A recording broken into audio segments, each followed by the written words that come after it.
Welcome to In Conversation with Brad Wendes. Got another great guest for us today. I have an entertainer extraordinaire. This is Will Richards, who's just got so many strings to his bow. I'm sure we'll hear all about them in the next hour or so. So, Will, welcome. Could you just tell us a little bit about what it is you're doing at the moment?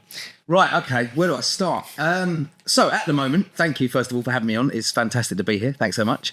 In Conversation with Brad Wendes. Very nice, I like it, because we are in conversation. And I'm Brad Wendes. Yeah, you're Brad Wendes. And I'm Will Richards. Will Richards, thank you. Insignificant, doesn't matter. Yeah, it's not important, is it? Just another episode, number 8, I think it is, 9 now. So at the moment, I work for myself. I work in entertainment, as you say. I have a radio show. I've just started a new podcast myself, which I'm sure one day you'll be on as well. I hope so. Yeah, wow. Play cards, right, mate? See how good this one goes. I work for myself for the local independent business sort of support company. We're like a modern day Yellow Pages called The Best of Chelmsford. I'm from Chelmsford, by the way.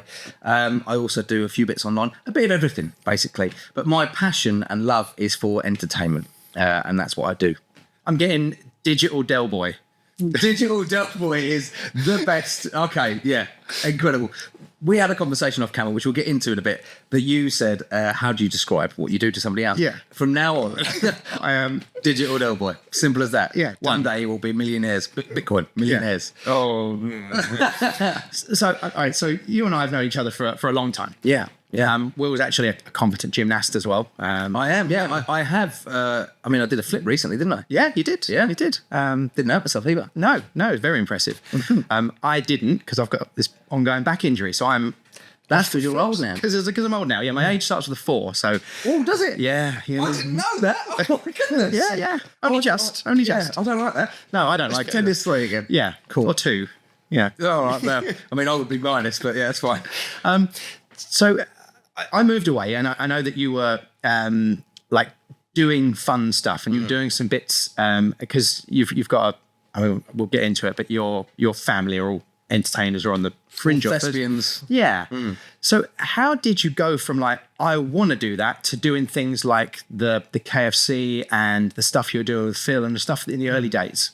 So it's, do you know, I had this conversation this morning, funny enough. It's a really fortuitous situation. I wanted to do it all my life. I've always wanted to do entertainment because I was a class clown. In your later teens, early 20s, you start discovering that sort of thing. I'm like, okay, I actually enjoy making people laugh, making people happy, whatever it may be. So that's how the passion for it started.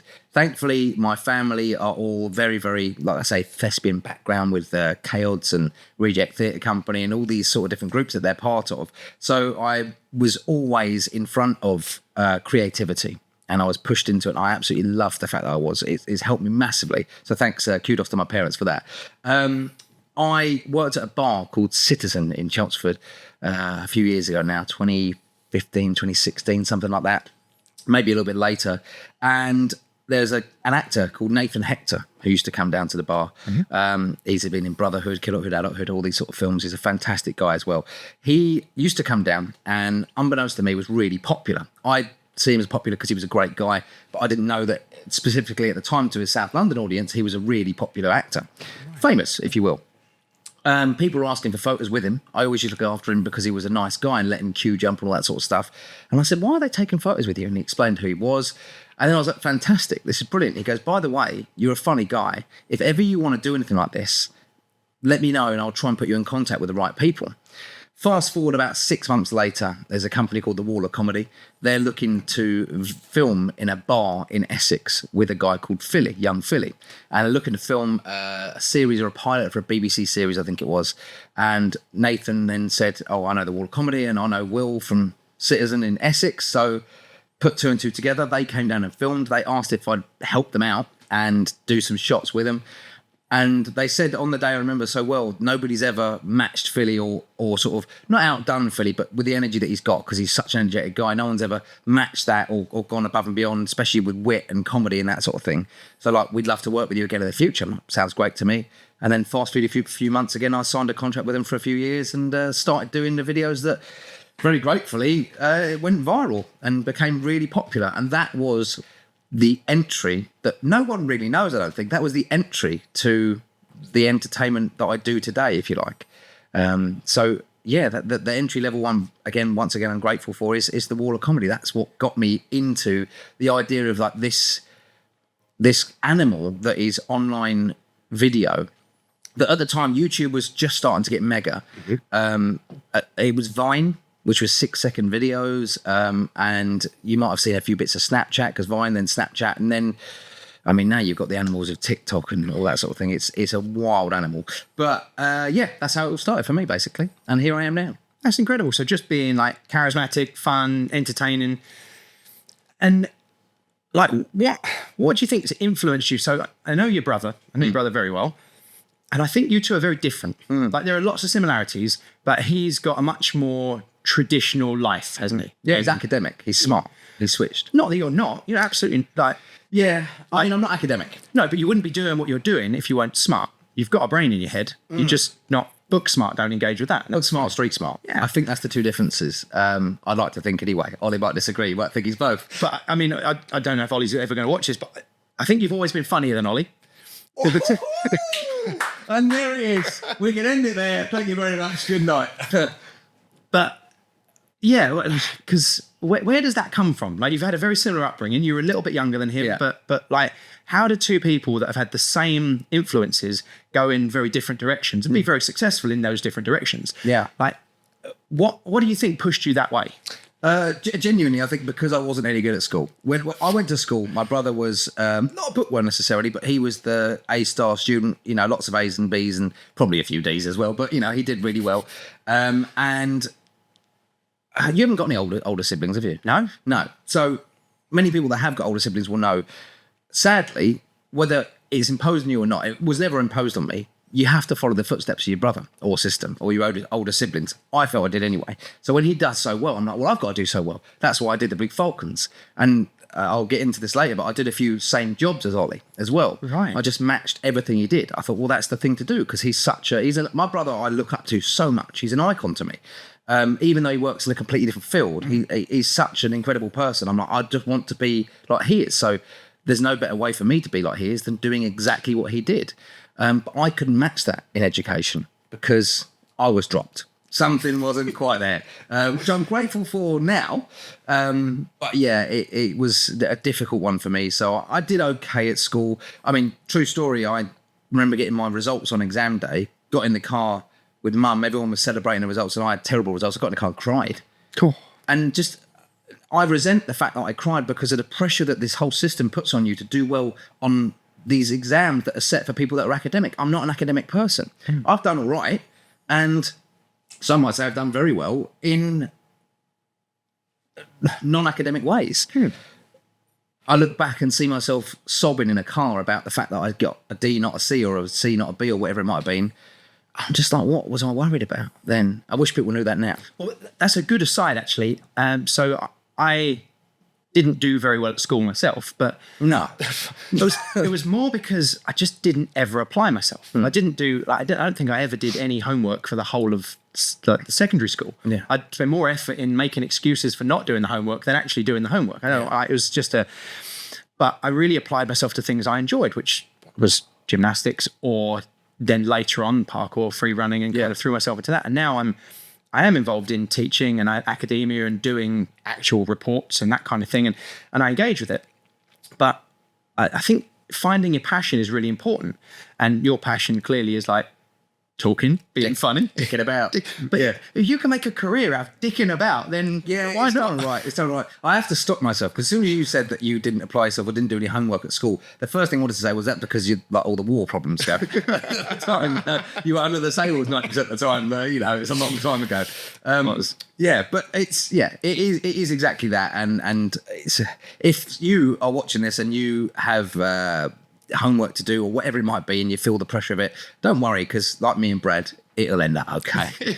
Well, I don't know if that's okay to say, but It is a very good point. And I actually got in trouble because I went into a careers day at Great Barrow High School. Oh, okay. And there's a teacher stood out in front of all the students, like this whole, like it was all year 9, 10, and 11. And they're like, it's really important to know what you want to do and like make a plan for the rest of your life now. And me being me, she walked off stage. I've walked on stage. I said, I'm going to disagree with everything she's just said. And I said, who here knows what they want to do? And like 2 people put their hand up. I was like, what do you want? She's like, I want to be a solicitor. Great. Brilliant. You know how to do that? Great. And the rest of them, they're like year 9, 10, they don't know what they want to do. And I said, that's fine. I didn't start my business till I was 25. Yeah. I did a lot of traveling, had a lot of fun, made a lot of mistakes, and then found something I enjoyed and stuck with it. I'm like, it's worked all right for me. I'm not saying it's going to work for everyone. There are people that don't have great lives, and there are people that have kind of had jobs handed to them and have great lives. But you've got to try, haven't you? You've got to try and enjoy life. Yeah. I got contacted by CBHS, Chelmer Valley's alumni thing, a couple of years ago now, saying, do you want to come in and talk? And I just sort of thought, yeah, I'll do it. It never came into fruition, but I just thought, this is a bad idea. Go in there. Oh, that's the guy that is the stupid guy on cameras. And you want to do what I do? I don't know how I did it. So it just happened. It fell into place. But yeah, I totally agree. You don't have to know what you want to. I don't know what I want to do now. That's one thing I will say. I'm doing it and I love it. But can I see myself doing it in 10 years' time? I don't know. Well, the world's going to change. Like you say, in the digital world you live in, 10 years ago, the internet was a very different place. Yeah. And now, like, having a YouTube account and being a YouTuber is like a legitimate thing that people do. Yeah. It's still very rare to make big money at it. People do. And like going viral on TikTok. So my last guest was someone who's got very big following on Instagram, TikTok. Okay. One of his videos has almost cracked 1 million views. Nice. And he does like toys and superhero stuff. Jake. Oh yeah, I don't watch it. Yeah. So Jake was on the show. He's coming on tomorrow. And it just was like, it was something he enjoyed doing. He loved doing it and was doing it. And he made a big point of saying, just got to be authentic and do it because it's fun. Don't go in there trying to monetize it. And someone sitting in that chair a few weeks back was saying the same thing. He was involved in acting and performance. He's like, the best thing to do is be good at what you do. Yeah. Then if you are good enough, you can monetize it. But don't go in like trying to make money at this thing because the passion's not there. No, exactly. The passion is for money and you'll never catch it. In my opinion, anyway. And I think obviously other people have said that as well. If you go in, literally what you just said, if you go in all guns blazing and passion and love for it, if you fight to do what you love, then money will come. I hope so. I think it does. I'm a firm believer that money always comes. There's been many a time, I'm sure people in situations that you've been through yourselves, where you think, right, okay, Christ, there's an extra bit of money that I need there. It turns up. It might be lent to you, it might be found on the floor, whatever, but it turns up because there's only one thing that can be replaced in life, and that is time and money. It is. That's all the only thing that can be replaced. Yeah. Because, okay, I've lost X amount. Well, we'll go and do it again then. Yeah. There's so much pressure on people to make sure that you have this stable ground, by the way. We don't have this stable ground. Like, I can be seen to do X, Y, Z well, just because I do funny stuff on a video, there's some great money in it as well. I'm an idiot with finance. I'm terrible with it. I'm okay, but I can be very reckless with it, especially when I buy all this new stuff. Oh yeah, the toys. Yeah. And the only solution to being bad with money is just having so much it doesn't matter anymore. Exactly. That is, and the only way to do that again is to just do what you want, do what you love as much as you can, and not focus on. This is the problem, though, isn't it? It's chicken or the egg. Yeah. People are like, I need more money. How do I get more money? Well, you need more to enjoy yourself more. Yeah. Or reduce what you're doing outgoings wise. So, I started my business with nothing, like with just like a couple of blocks, and then got a van on finance, and then built up and now I've got this 7,000 square foot warehouse. I don't actually make any more money myself than I was making 5 or 6 years ago. Yeah. But we're turning over much more. In fact, I was quite happy, massive aside, worked out that I'd made £1 million from parkour. Nice. Made £1 million from parkour. Yeah. Haven't got any of it. No, of course, yeah. But I was like, wow, that's like, had I told myself that a decade ago, that's ridiculous. Yeah. Ridiculous. Like, we're turning over big money, but I've got 12 people working for me. I've got a massive building. We've got huge overheads, and I've got a proper 1,000 customers a month kind of thing. Like crazy business that's just come from doing some jumping around in the street. I look forward to you talking about the second million. The one that I get to keep. Yeah. This is it, but this is what I do. I know it's cliche, but I love seeing especially friends doing well and just hearing that, because I know that figure is societally stapled into our heads. Yeah. Million. Million's not a lot of money, by the way. Sad news for you. It's not a lot of money anymore. It used to be loads, but now it's not. If you have £1 million, you're a millionaire. If you buy a bottle of Coke, you're not a millionaire anymore. Yeah. So it's a nightmare. But yeah, no, it's really good to hear that, mate. I love that sort of stuff. Love it. But you're only a couple of years behind me, so you're easy. Wait, you're 41. 40. You're 40, sorry. For another 40. 4 weeks. I'm 32, so you're 10 years older than me. Wow, okay. All right. Yeah. Yeah. Do you not remember when I was born? No, I don't remember. Because you were just finishing school. No. Yeah. There's an age gap, but not mentally. We're both very similar ages mentally. I think your brother just started high school when I was leaving. I think. Yeah, that makes sense. Yeah. What year did you leave? 2001. Yeah. No. Yeah, it would have been. He would have started in 2000, I think. Yeah. I started in 2003. So I think you and your brother and I were at school at the same time. Therefore, we're the same age, right? Makes perfect sense. Yeah. Makes perfect sense. So were the teachers. We're all at the same age. Makes perfect sense. Good old Blue Falcons, though. Yeah. Got to give some mentions to them. But what a bunch of legends. But even the. All right, going massively off topic now, but talking to the Blue Falcons, we're talking about people finding their tribe and finding their people that they feel like they belong in. It was a gymnastic team, but that was a bunch of misfits. Like we were all like ragtag doing double somersaults and doing really athletic things and going out and doing shows around the country. But there was that family vibe. It was the first time I really felt included and I felt that belonging. But we were like a right weird bunch. Yeah. We were not the football and rugby team. No. Have you ever seen The Greatest Showman? Yeah. P.T. Barnum. Mick Ford, P.T. Barnum. Yeah, absolutely. We were literally a circus that was just doing one trick. And I cannot fault it. And I love, what did we all get together for before? It was the last ever Falcons thing. Remember that? Yeah. And we went to have a pint afterwards down whatever that pub was called.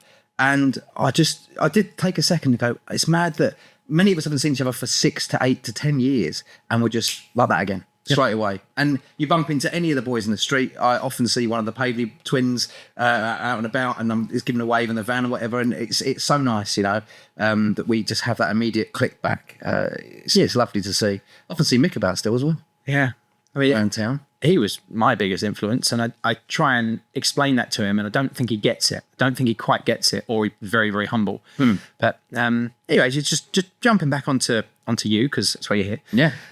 Please do. What are some big influences in your life? What made you go the way you go? I'm thinking your dad, but maybe not. Yeah, no, massively. My mum and dad were huge accidental influences on me. I think when you grow up and you have those figures in your life that you just glossy-eyed over, just watch everything they do, and you just absorb everything they do. My dad is just a comedic genius, he's hilarious and himself, and sadly we recently lost Barry Hester. Was a huge icon to me. I absolutely adored the guy. Obviously he was, everyone knows, he was undoubtedly one of the greatest actors, comedians that we'd ever seen, and probably ever will see. Such a sad loss, but Barry was a massive influence as well. Just his resilience and love for making every situation into something comedic, and I loved it. And my dad's the same. We often look. We've all been through some rough stuff recently. We don't know what it is, and just losing loved ones and that sort of thing. But we still managed to crack the jokes. And I think people still crack jokes in those situations because it's all we know. But yeah, so my mum as well is a massive influence. She's sort of less of the comedic character. She's more of, the thespian. She's a fantastic singer. She's a great actress on stage, or actor, I should say, these days. But she's done all the Kale stuff for years. And I think my mum influenced me to have the right circle around me because she surrounded herself with Kale people for years. My dad influenced me to have the right attitude towards comedy, that nothing off grounds necessarily. I probably go a bit further than the most. I probably go a bit too far. But then the balance for me is my brother. Just seeing what he's done, I'm jealous in a nice way of his family. He's got an incredible family. He's got an incredible life, incredible home. And it's just awesome to see. So they're my sort of trifecta, if you like. Those three together have made me want to do what I'm doing and enjoy what I'm doing. I think that's a huge part. So they're the biggest influences. But yeah, when it comes to comedy and acting, it's got to be Barry Hester all day long. Yeah, I was fortunate enough to do quite a few shows with Barry. Spent a lot of time with him, and he was a force of nature, wasn't he? Like a real sad loss because there was so much. I've never known anyone else just walk out stage and switch it on. Doesn't matter what's going on and what kind of state he's in. You walk out and he switches on, and you're just drawn to him. You're absolutely drawn to him. It was outstanding. And he had the last laugh at the funeral. There's a scream. His name is Barry Daniel Hester. And he said, David. And no one knew how that happened, but I just clocked it. And his sister Jo was sat in front of me. I was like, Jo, have you seen the screen? She's like, what? Oh my God. And it's just like everyone started chuckling to themselves, just that last laugh. I loved it. That's actually how the name for my podcast came about. There was a poem called The Dash, which I commend you all to go and read. It's absolutely incredible. And it basically states that the year of birth to the year of death is not important. It's the dash in between those two and how you spend it that's important. That's why I called mine The Dash. But also, it just everything seems to fall into place at the right time. You'll see when you come on. Yeah, well, and that resonates with me. So on the day or the day after the funeral, I saw a lot of stuff was being posted online, and I saw references to the dash, and I looked at the poem that I think your dad had shared, and I was like, yeah, no, that really, really makes sense. Like that, it's not the numbers. That dash represents so much. That's your entire life. Yeah, and it's. At the end of the day, it's just that little dash on a piece of paper. Yeah. And that's the important bit. And it's what you do with your dash, which is fantastic. And we know some people that do interesting things, and we know people that have plodded along but happy, just because they don't live the same life as you or I, and we don't live the same life as them, doesn't mean anyone's doing it wrong.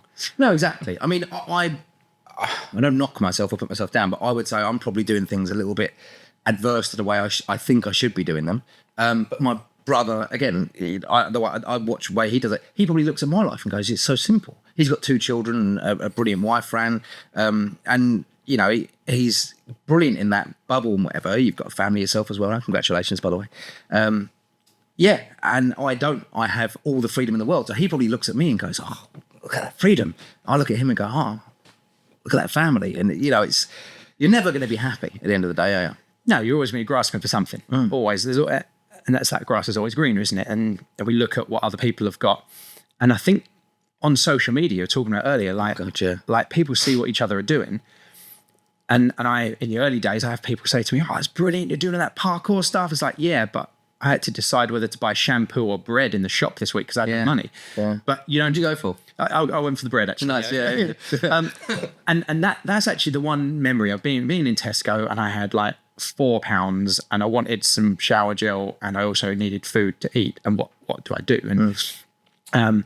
And that's like, I don't ever want to go back there. I don't ever want to go back there. So you've got to do what you've got to do to make money. And when you've got a family, priorities change because there is no choice. That little girl has to have what she needs, and I want her to have the things she wants. So it'll come to the point where if we're skint, she'll have everything she needs and we'll have beans on toast. Yeah. We're not there, but the world's gone mad at the moment. So I don't know what the future holds. So all I can do is do everything I can possibly do to make enough money so that my little girl is all right, but also not be out the house so much so she's got a dad around. That's the balance. And that's the challenge. Right? Have you met her dad? He was there, mate. Oh, he was there for the taking. I tell you what, you see her little face. There's no question. No question here. Thing. I know. She's got the beard and everything. Bless her. But going back to what you just said, I think that's a huge point. Something that I learned recently, you have to hit the closest point to rock bottom of knowing whether it's bread or shampoo, which is a life lesson for you, I think now. Bread or shampoo. Those situations, bread or shampoo. You have to get to that place to be able to bungee all the way back up again, because I went for a long time. When I was doing the videos of all the comedy and stuff, it was great. People asking me to take photos and I was enjoying it and I was getting a bit of money here and there and it was a great time. But I didn't push myself because I was comfortable. Now I'm sort of like, right, well, I put myself tail end of last year as close to rock bottom, not necessarily financially, but mentally, to go, right, I've got to do this. I have to get up and go. It's that or I'm gone. Simple as that. And there was some incredibly close times to where I wasn't going to be carrying on. And those are the points that I think some people, especially characters like me and you, have to meet to be able to go through the roof again. And I'm all the way up now. Like, I've got nothing to hold me back. Do you know what I mean? I have to go through the roof, and that's exactly what I'm doing. That's awesome. And how do you go from like wall of comedy into the next bit? Because I think some people get some viral fame and they'll be like, a video will blow up and they don't manage to like chase it up. Whereas you obviously have, and you've gone from one thing to the next, That's brilliant. So how do you go from like that viral video, when that ends, how do you get the next thing? Yeah, so there's a common misconception people have is you either do videos and then boom and you're world famous or, mega, or you do videos, you get a bit of fame and then you just drop off and then you don't do it anymore and you go and work in B&Q, whatever you want to do, right?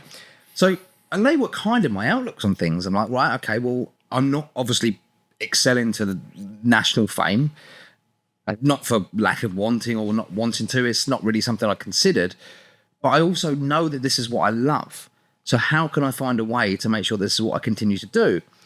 I love Chelmsford, where I'm from. I've been there all my life, and I realised that there was avenues in Chelmsford where I could create that kind of content, the podcast, the funny videos, that sort of thing, with my local audience. And I have created so many brilliant connections. Thanks to a really good friend of mine, Nick Harmston, that you probably often see on my Instagram stories, the Krispy Kreme guy, the new Harry Monk flavour Krispy Kreme. God, can't believe I said that. But he was the general manager of Citizen when I was running it alongside him. And, he was running it and I was there for the journey. And he helped me and introduced me to many different people and learning different characters and whatever along the way meant that when I come to this point where I can start doing entertainment on my own and just create my own content and stuff, there's a support network there already of people that have, oh, you're that guy from the bar, I recognise you used to look after me, so I'll support what you're doing. And that's kind of how the spider web of things started. The best at Chelmsford like I said to you earlier on, it is the business side of my personality. I've always wanted to create, and I'm creating a platform where anyone can come on and discuss their life, what they're doing, whether it betters them, if that's what they want, more promotion, if that's what they want, or they just want to talk, visual therapy, if you like. I want to create that platform that people can utilize that platform and there's no hindrances. There's no, you can't do it if you're not this.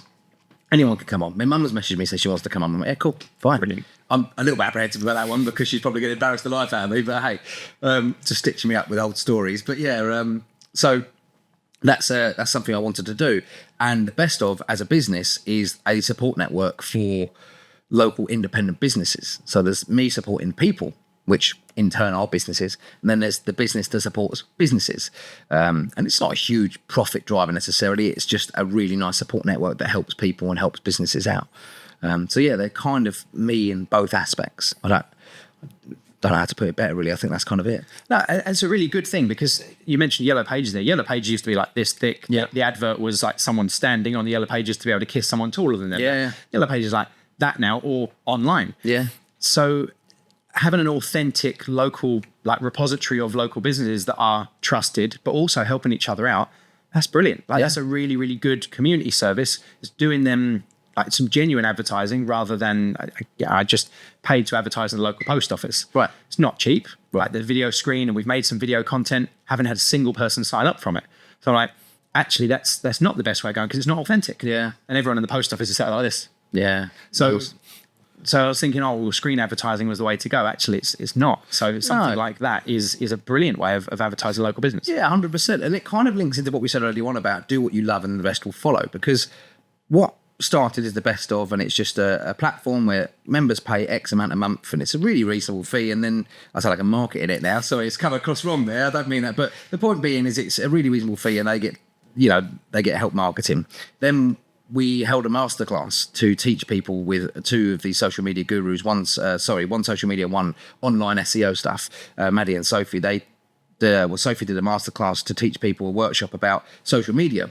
Businesses came along, learnt about it, went, absolutely love it, thanks so much, but can you just do it for us? And we're like, oh, okay. So then these people become clients, and we now manage their full system. So doing what I loved accidentally turned me on to creating a whole new business. And now there's a new animal, which is a complete different industry, basically. But now we're not just helping people market their business, we're running their social media and online SEO and stuff. And these girls are fantastic and know what they're doing as well. So that accidental right-hand jut, it pays off, and it was all because I was doing what I loved and knew what was right. Because if anyone that was to look at the business concept itself, there's not a lot of money to pay yourself a okay salary, but you wouldn't be driven to go, I've got to create that business because it's awesome. it just, something came off of it. And it sits really well with my personal values with entertainment and stuff as well. And it's the beauty of saying yes, because they could have said, can you do it for us? And you're like, no, that's not what we do. We're doing this. The benefits of saying yes, when some people go, no, that's not my bag. So this story, the chandelier story, come from Spencer Estill. It was a friend of his. So it was a true story. Right. There's a guy who didn't really have any money, went and got a job cleaning chandeliers. And he was working for a guy who cleaned chandeliers, and they go in and they clean. And he said all the time they were asked, have you got any spares? Have you got any spare parts? Because we need that little bit and that little. And chandeliers are intricate. And the guy who cleaned the chandeliers said, no, I just clean chandeliers. You have to go find them. So this guy who was working for him was like, we should probably get some spares, keep them in the van, because we'll sell them and we'll make some money. He said, that's not what we do. We just clean the chandeliers. So the guy's like, got some spare parts, set up a little eBay shop. And the next thing you know, he's got a really, really successful business working from home. His garage is a store of every bit of every chandelier you could ever imagine. He works a couple of hours a day where he looks at what the orders are, bags it all up, takes it down to the post office, posts them out, done, making loads of money just because he said yes. They said, can you get some bits for chandeliers? Yeah. His boss was like, no, we just clean them. He's like, all right. Looking for that, and it's just saying yes. I love it. And I really like the story. So I try and say yes to as much as I can, and it's taken me in some really, really interesting directions. Yeah. I've started doing that recently. Because I was the opposite. I was a no man. I was like, no, I'm busy. And then now I'm starting to sort of yes to everything. I got a text from my brother a couple of days ago. Will was a rugby sevens tournament that an old friend of ours, Joby's, organising. Do you want to do it? And I just went, shit, yes. So that's going to batter me, I think, but that'd be good. Are you going to play? Yeah. Well, you're probably a force to be reckoned with now. You've been hitting the gym. I'm not a back anymore now. I think I'm a forward now. I'm probably more of a flanker sort of size now. I can still run though, Brad. I still got it in the tank. Well, yeah, like 100 yards at a time. Yeah, I'll die afterwards, but I can still do it. Yeah. All right. So what else have you got bubbling away in the pot at the moment? So we've got the Best of Chelmsford, which is your digital yellow pages. Yeah, digital yellow pages. The Dash podcast, which is umbrella underneath. Let's talk about this. Rejects. So Rejects, some people might know already, was created by Barry Hester, Steve Emery, and my dad, Kevin Richards, and Let's just jump on Steve Emery there, because that's not how people know him, is it?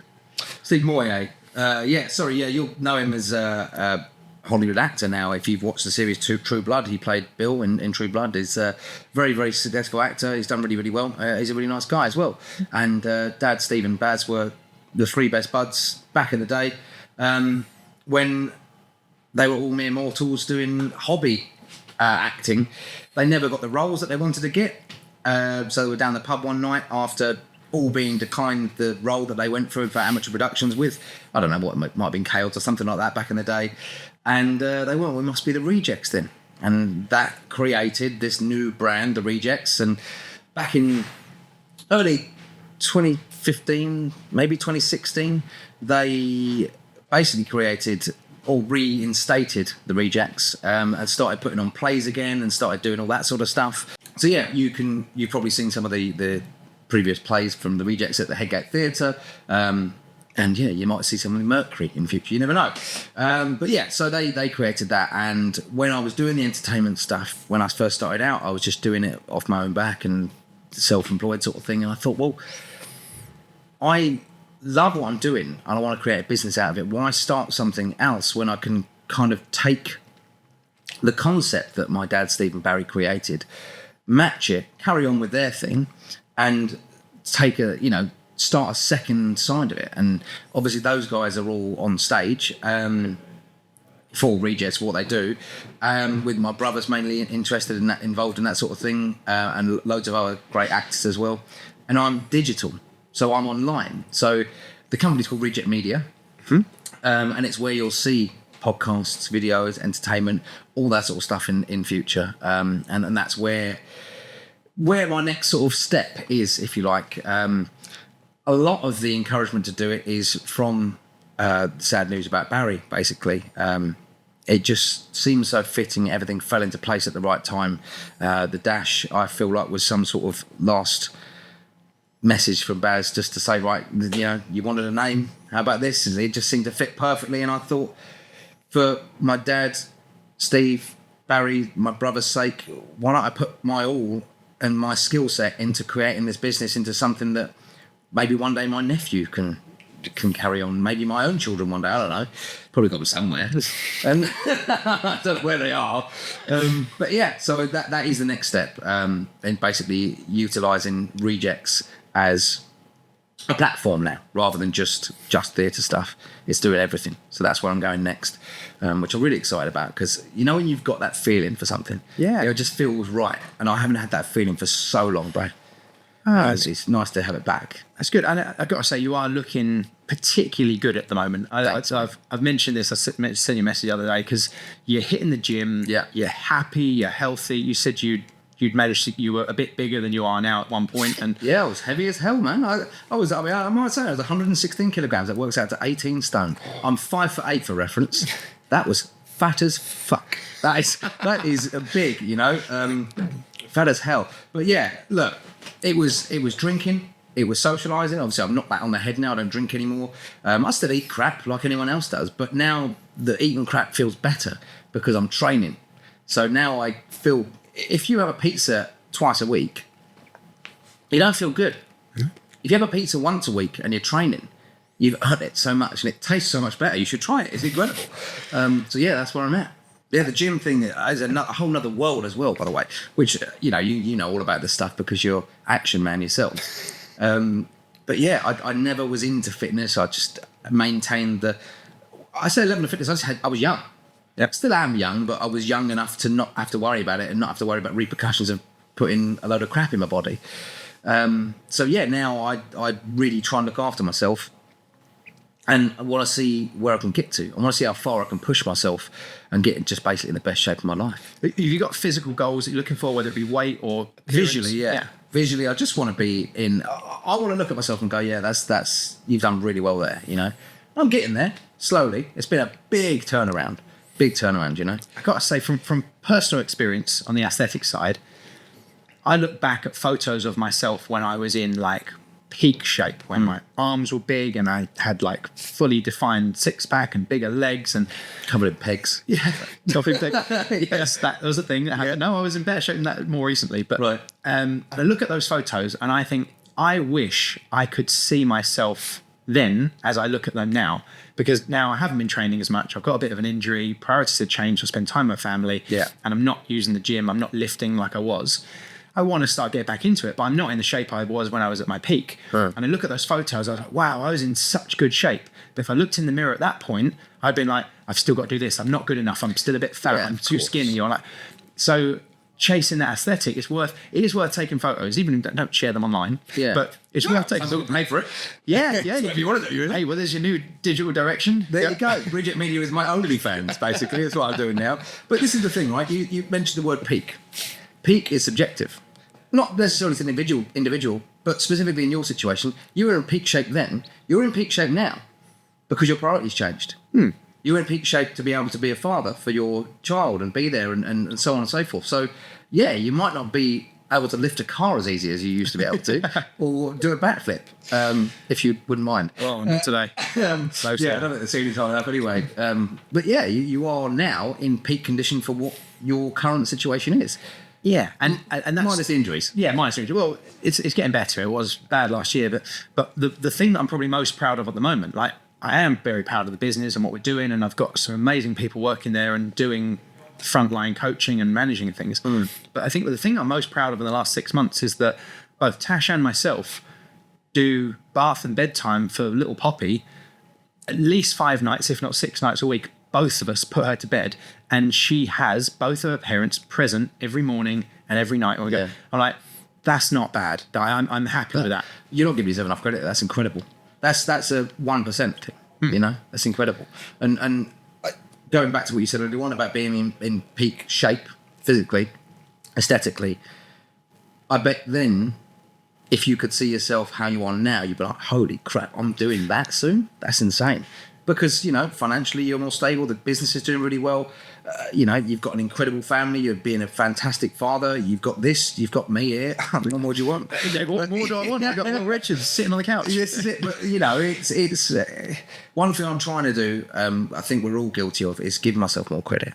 because I'm doing all right, you know.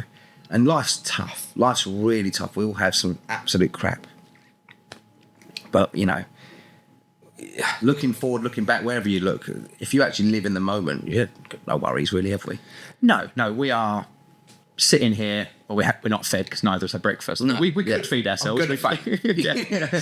But both healthy, both have enough money to pay our bills this month, which a lot of people don't. And, you know, we're living in, well, it's not that stable a country, but certainly more than some parts of the world. You know, we're doing all right. Yeah. And as hard as it is, everything's just temporary. Everything, whatever it is, whether it's the highs or the lows, wherever you're at, it's going to pass, and the next thing is going to be different. Yeah. Yeah. Yeah. Who knows what's around the corner? Yeah. But look forward to it, because it might be mayhem now, but you'll love it when it gets to it. Yeah. Because you might think, oh, what if, you know, I was going to say that's a really bad thing. I completely changed my mind because this has got to go out to the public. But what, you know, if something in your head now terrible would happen, and I don't know, God forbid, I had to change the name of my business. In a year's time, I'll be like, thank God that happened. You know, I went for a really bad breakup, and I'm now grateful for it.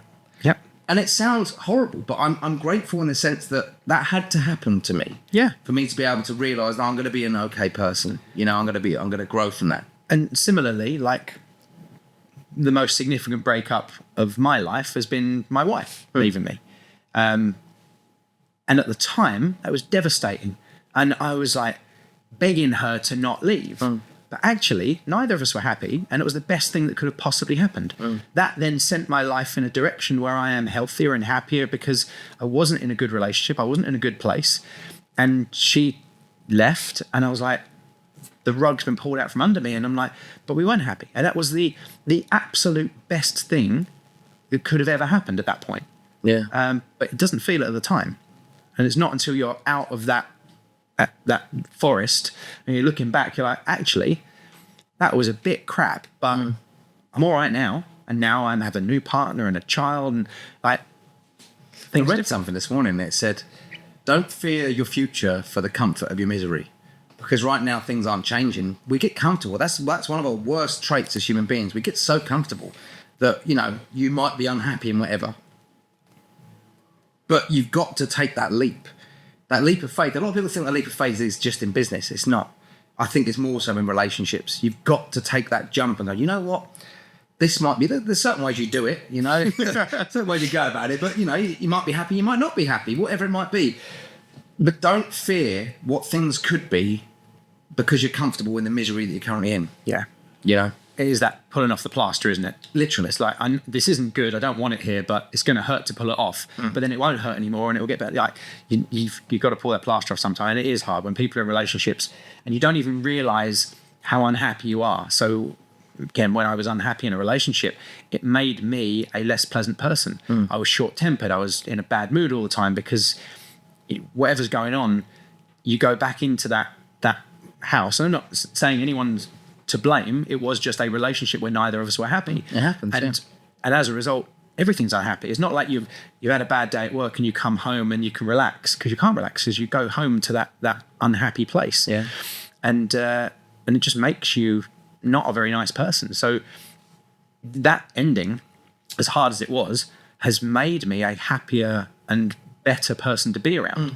You know, like customers at work, I'm much nicer and better and in a better position to serve the people I work with and clients and what have you, because I'm not in that place of like all the time. Yeah. It will benefit the business. Yeah. You know, and it has done massively. Exactly. And obviously now you have your new family, and it's you know, I say new family, your family. Yeah. And that's incredible. And thank goodness that crap happened, because it wasn't crap in hindsight. It was a bit of a shit way of things happening, I'm sure. And the same for me, but thank God it did happen, you know? Look at you now. You're like Super Will. Super Will. Super Willie. Super Willie. There's your OnlyFans. Yeah, he knows it. Yeah, mate. That's kind of where I'm at now. So that's the future. Yeah, I know where I'm going now. I know where I'm going, and without sounding too cliche, nothing's going to stop me. That's good. And what do you see? Like, what's the Will Richards empire? Where do we go from? You've got this platform. You're starting out. You like you're on a mission and you've got the best of Chelmsford, which already exists. And I'm sure these two things have got some synergy. But where do you see this platform going? What is it you'd like it to look like in another 5 or 10 years? In the next 5 to 10 years, I want to be able to... I sound like a job interview there, doesn't it? Yeah, so with this pep. I want the business or the concept to be at a standard where it's either replicated by other people or I can onboard people to do the same role that I would be doing. Because I'm not selfish, you know. I don't want to create a podcast called The Dash with Will Richards. I want to create a podcast called The Dash because it's just The Dash, you know. I just realised what you called yours. But the point is, like, you shouldn't put your name in that. No, I'm joking. But my point I'm making is I want to create this platform so that anyone that wants to be a presenter can come and present. Anyone that wants to be a producer can come and produce it. It's like a workshop, work experience for anyone. So that's what I'd like it to be. And obviously financially stable enough to be able to hold itself up. Because the biggest issue I had is I was very lucky, but it wasn't luck because it happened for me. I was very fortunate. It's very fortuitous that everything sort of slotted in for me nicely. Because there's people that want to do what I'm doing right now and just didn't have that same opportunity. I don't know how you put it. You know, so I want to be able to provide that opportunity, I guess, to as many people as possible. And it sounds really selfless and cliche, but I'm on a podcast. What do you want me to say? Yeah, I think we have to start quoting other people's podcasts for 10 minutes now. That's the podcast. That's pretty much it, yeah. No, but you're doing something that's good in the same way that other people, whether, you know, there's companies that do activities for kids or feed the homeless or, you know, all of these things. We live in a world where you've got to make money. You cannot go and just give everything you own to people on the street because then you've got nowhere to go, and you can't do good if you're homeless and hungry. Yeah. So you have to charge for it, and that's an unfortunate thing, but you have to. So you can work with people and help people and give people the best value possible, but do it from a good place. Because you're not doing it to make as much money as possible. You're doing it because you want to do those good things, but this is just how much it's going to have to cost. Yeah, exactly. I think one thing that there's a silver lining, there is a reference point to this, a silver lining from COVID, is that people that can afford to spend more or spend that little bit extra on a local independent business are more willing to do so. So if I had a business, for example, that was, I say, oh, you need your social media marketing, everything online, your online marketing for a business, you need it managed, right? If I said to you, cool, it's this rate, and also we will employ an apprentice who's training to do it, you know, they might know though they are, it doesn't matter. The point is, they're going to pay a standard rate, but it also pays for this person to learn. So you're doing your bit as well, you know, everyone gets their little bit from it. I think that's really, really key because, like you say, you've got to make money. And that's the sad truth. Money has to be involved. It always has to be involved. Like people say money doesn't make you happy. Sadly, it's the things that money can get you that make you happy. Yeah, and not just nice things like fancy cars. And not materialistic stuff. But it's like family security. Toilet paper. Yeah. Like, well, I know you use that. I use my hat. Yeah. But then the soap to wash it off. Well, actually, it was not good. The bread. Yeah, the bread. The bread to wash your hands with. Yeah. But this, you know, this is it. You know, it's like those little things that are just normal life things. And I mean, look at this setup in here. Thousands of pounds worth of equipment just to deliver something that you're doing out of the goodness of your heart for free. There's going to be, you know, there will be people that come to you and say, oh, Brad, we want to sponsor your podcast and stuff. Get in touch. But it will happen. It will happen because... but this is just for fun. And actually on that, I feel like I need to justify myself now. That I couldn't think of a name, a clever, quirky name. And I just lent into people who know me. I'm the only Brad Wendes in the world. It's not a very common name. Yeah. So I was like, I'll just lean into me. You know, all of my social media is branded as me because that's my name and I'm the only one with my name. So, yeah, podcast it's my thing that I'm doing for fun. So, in conversation with Brad Wendes, that's what it is. Yeah, that wasn't really direct. It does sound bad, doesn't it? Yeah. And all of it's called The Dash with Will Richards, by the way. Oh, it is called The Dash. Yeah, but it's just my point is it's not about Will Richards. It's about The Dash. It's about The Dash. The dash of the other person. Although I will be changing the name now. Because I've shot myself with a foot. But you talk about all this equipment, like the cameras that we're shooting on were purchased years ago when I was doing a lot more professional photography. Yeah. And now I've repurposed them. Laptop, that's why it's my portable office. I wonder what you were going to say then. So that's what I do everything on. And then all of this other stuff, the microphones, they're not the most expensive microphones. They look nice and they look lovely, don't they? all the cables and bits and the lighting. But I do sound great. Yeah. Welcome to In Conversation with Brad Wendes. Daddy's home. Sorry. Maybe I should read some children's stories. Yeah. So, I know a monkey who comes to see me. I don't know that one. Oh, yeah. You made that one up? I don't know. I don't know what happened there. Anyway, and the lighting stuff. So I use a lot of this for work and for business, but actually I have been spending more time doing these personal projects because I'm really enjoying it at the moment. I'm really enjoying like talking to people, hearing the stories.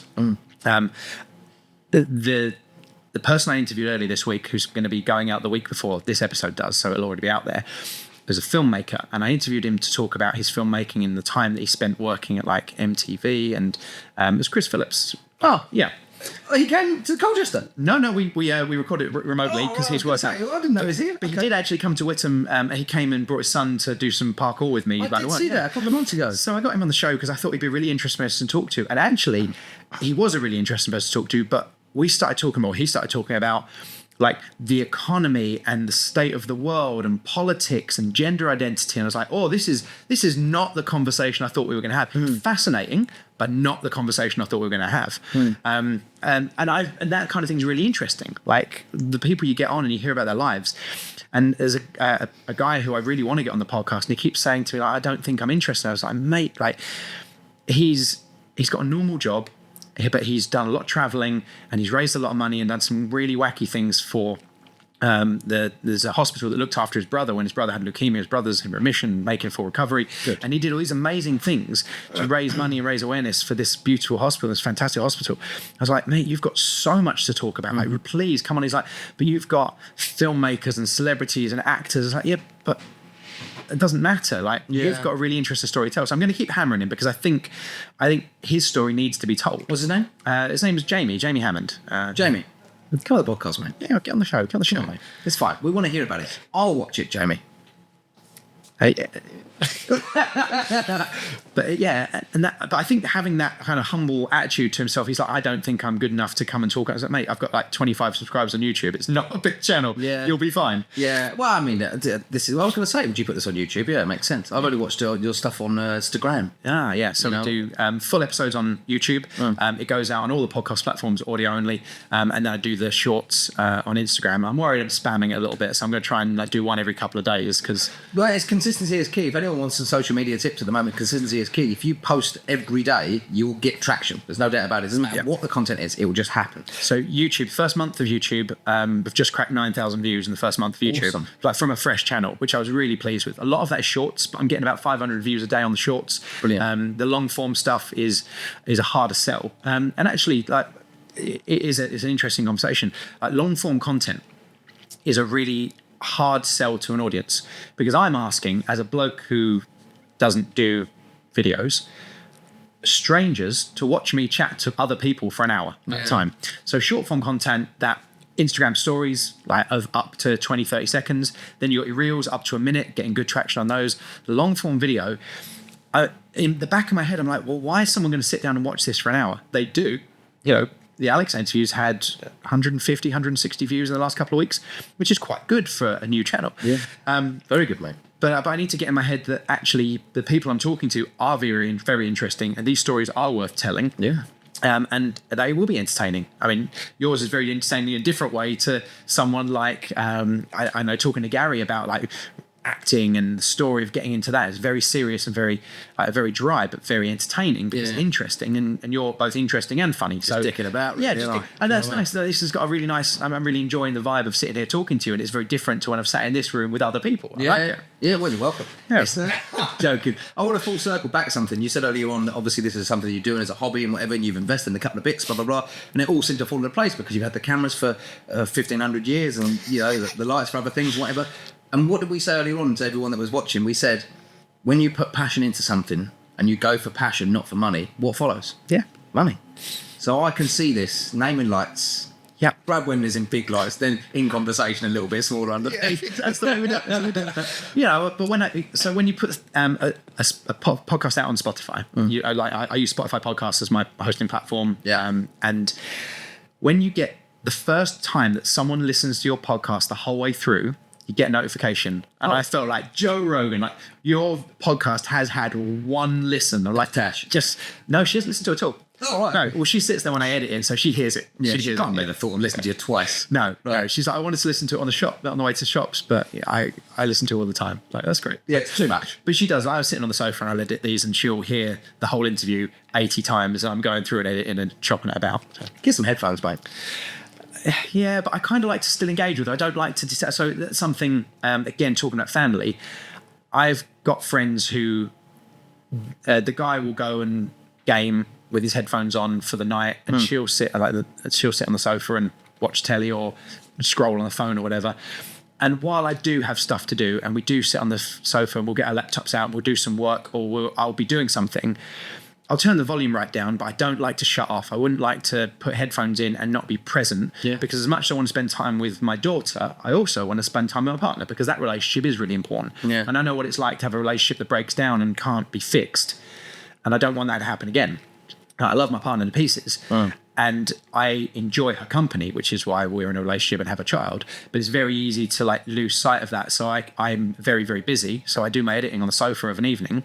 But I don't want to like do that. If she talks to me, I want to have a conversation with her, and it makes the editing process a little bit longer. And it's a bit like, oh, come on, I just need to listen to that again now. But I'm present and we have a relationship, and we're not just two separate people living in the same house. And I think it's very easy to fall into that. Oh, 100%. I think that's what happens with a lot of relationships, whether it's couples or friendships or anything like that. You just fall into this place of, people that live together, work colleagues. You end up resenting people because you're like, you're not even listening to me. Well, I'm busy, and it's just an argument that comes over nothing. So yeah, it makes perfect sense, man. But again, you had to find that crappy time to learn, to then have that skill set to go, you know what, no, I'm not going to headphones this. I'm going to play it out loud. But I know it's annoying for you, love, but in the long term, but if it's us, they might not want to spend time with you though. So, when she starts going out 6 nights a week, then I know we got problems. And I think you're right. You need to have the bad before you know what good is. If everything's good, then that's normal. Yeah. And then you're doing what like a lot of celebrities are guilty of, and a lot of very rich people are guilty of. If everything's good and that's the norm, then you're doing like dangerous, reckless, stupid things. That's when you're getting involved in alcoholism and drugs, or sending rockets to the moon or whatever. Kanye West. Yeah, he's gone nuts. I honestly think that he was the first, or one of the first rap billionaires, I think, and then he lost it all, and then he got it back all. It's mad. But yeah, there's an old philosopher, his name's Robbie Williams. He once said, "Without the lows, there'd be no highs," and I think that's the most crucial lyric I've ever heard. I'm familiar with the work of Mr. Robbie Williams. Fun story. Graham, who you know very well, his stepdad, he looked after little Robbie Williams when he was a blue coat. So Graham was a blue coat, and forget what Robbie Williams' dad was an entertainer. He'd go around and do the camps, and Graham used to look after little Robbie Williams when his dad was on stage. That's mad. Is it Michael Williams? No, it's Pete. Pete, yeah, something. They did a show together. I'm not sure if his dad's still alive or not, but they did a show together. It's available on YouTube, but it was like a raw variety sort of style performance. But it was just Robbie Williams, and it is him and his dad did a whole album. It was the Swing When You're Winning album. Yeah, that's right. I absolutely love that. It's brilliant. So, and it's something that Robbie Williams did. It was, I think it ended up being a song, but it was like a spoken word poem at the end of one of his albums, which was the "Hello, sir, remember me? I'm the man you thought I'd never be." Yes. And that always kind of hit home with me because, again, not going through school and being the most successful. I mean, I passed all my GCSEs and I went traveling around America instead of doing my A-levels. I had to redo the exams after the fact because I was like, that's when my flight is. I'm going to miss my exams. And that's the decision I made. Yeah. But that whole teachers telling kids that they're not going to be successful achieves nothing. And to go back to some of those teachers and say, look what I got, look what I did. Like, why didn't you support me and build me up at that time instead of telling me I'm not successful, I'm not going to be successful because I'm not doing things the way you want to do them? I think education has changed quite a lot over the years, but being in school, I was in school in the 80s, 90s, and I left school. I left school in 2001, so it wasn't even in the noughties, but there was a lot of negativity going through school and being told that you're going to fail, you're going to fail, you're going to fail. Like, why not say, how do we help you pass? Or what are you good at? Rather than you're failing in the negative. Yeah. What do you reckon the solution is? nuclear education system start again. No, adequate government funding for public services, but that's a bigger conversation. Yeah. How much time have you got? I was told by a PE teacher that I was the least sporty person she'd ever met. That's mental, isn't it? I take immense pride in bumping into that PE teacher quite frequently and just giving a nod and a hello, because that person has seen me running classes at leisure centres and has now seen me going into schools and has now seen me have a workforce because I'm in the periphery of education. And on TV. I recognise that from As Seen on TV. Yeah. Britain's Got Talent and all the others. Oh, I thought you were talking about Come Dine With Me. That was a... Oh my God, I forgot about that. Oh my God. I'm going to watch that again when I get home. I forgot about that. Yeah. Yeah, like for a PE teacher who told me I was the least sporty person she'd ever met, and because I didn't do football, rugby, I couldn't throw a javelin very well. Name and shame her. No, I'm joking. It's really mad for me. Do you think she remembers that comment? Probably not, but it stuck with me. Yeah, 100%. And I would always question, I'm sorry, person that said this, if I'm wrong, if you do remember that comment, but I would say that they said that just because they were having a rough day. They just fancied hurting you because you're a child and you can be hurt, you know? Yeah. Or you're another human being. So it's a shame because that is stuck with you. I'm glad that it's helped you because it's pushed you to go, no, fuck this bitch, I can't believe she said that, whatever. But yeah. And again, there's things that have been said to me when I was younger that are in my head. And I guarantee they have no idea they said them. Yep. I've said it now. They'll be like, get over it. I'm like, you ruined my life with what you said. Do you understand that? It's madness, isn't it? The echoes and ripples you can make and the impact you can have on someone's life without even realising it. So like you say, that teacher probably doesn't remember that comment, but that stuck with me, and I'm a 40-year-old man now still telling that story. And I say I take pride. She probably doesn't care. But I know that where she's been present at events and things that I've been and done, and I've got people working for me and I've got infrastructure and it's all sport based, that gives me a sense of pride. Yeah. Whether it matters to her or not is another matter. But even like being in school in the early 90s and doing gymnastics. So we were given the option on what we wanted to do for PE, and I didn't want to go outside and play football or rugby, but I did want to do trampolining and gymnastics.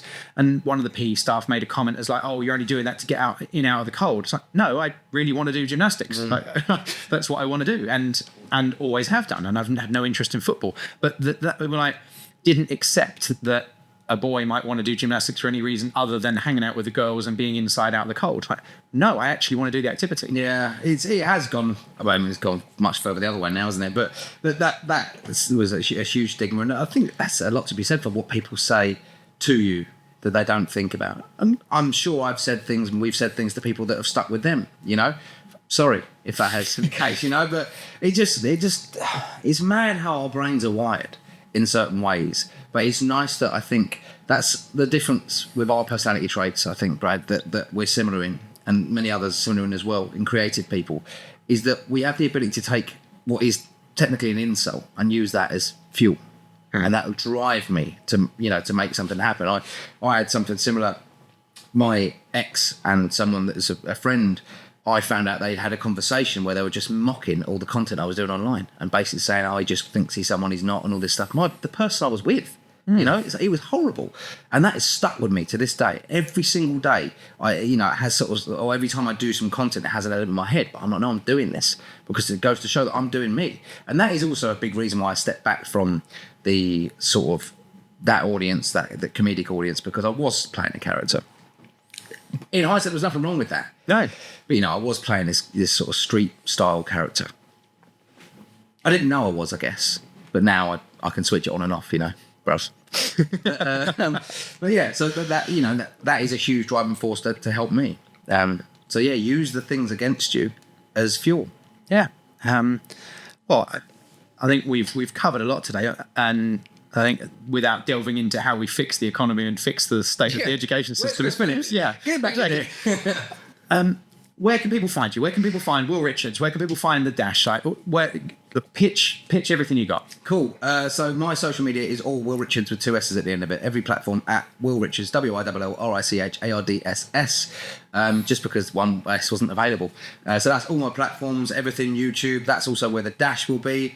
Watch Your Dash is the social media for the Dash podcast. Rejectmedia.co.uk is for the website for Reject Media. just drop me a message, just have a chat. I don't mind. If you want to come on, come on. And Best of Chelmsford as well. Is that Best of Chelmsford, yeah, bestself.co.uk/Chelmsford, or just Google the Best of Chelmsford. But again, all those links are via my personal stuff, Will Richards, 2 S's at the end of it. So yeah, get in touch if there's anything I can help you with, or we just want to exchange pictures of your feet. I'm glad you I put shouldn't feet. have said that. That was a joke. That was a joke. Yeah, I could have said something else there. Oh, actually, there's something to finish on. You know that the first person in the UK has been convicted of digital flashing. Yeah, I have seen that. Yeah, got a year in prison from Essex. Was going to be, wasn't he? Yeah. One of us. Yeah, well, so the first person who's been convicted of sending an unsolicited dick pic and going to prison for it is from Essex. So we should be proud about it. Oh yeah, That's right. Were we applying? Oh, do you know what I don't get though? Is how is that the first person? the law only came in this year. Oh, right. So it wasn't illegal to send an unsolicited dick pic until quite recently. What? Yeah. So last year I could have sent you a nut. Well, you would have wanted it, but Yeah, I could have sent a nut pic to someone that I didn't know. Yeah, and it would be inappropriate, but it wouldn't be illegal. Of course, Whereas yeah. now it's illegal. It's the Wow. same as like flashing on the street. I better delete these. Yeah. Okay, well, I'm glad that he's been caught and it's now illegal, and we shouldn't laugh. But hey, it's funny, isn't it? It's strange. I mean, when I saw the article, and I was like, oh, that's because we follow a lot of safeguarding stuff, the stuff we do with kids, and then there's like, it's from Essex. Of course he is. Yeah, of course he is. I think it was Basildon. I don't think he's near here, but That's I'm not like, really Essex, is it? No, it's his own entity. Yeah. You know what I mean? Sorry, from Basildon, but you agree. Come on. Yeah. Okay, well, thanks very much for having me, mate. Well, thank you for coming on, and we'll just have that little dick pic story at the end. Yeah, I think that's perfect. What way to finish with a little dick pic? And keep an eye out for Will Richards with the extra S on the end for everything you do. I'm really excited for the future of the Dash. I mean, I hope you have me on. I won't be upset if you don't. 100%. You'll see Brad over on the Dash in the next few weeks, I'm sure. Yeah, and I'll come back on here again as well. I loved it. Yeah. It's been great. It's been really good fun. Really We good. can talk more about dick pics next time. That's awesome. Thanks very much. Thanks, Rex. Cool.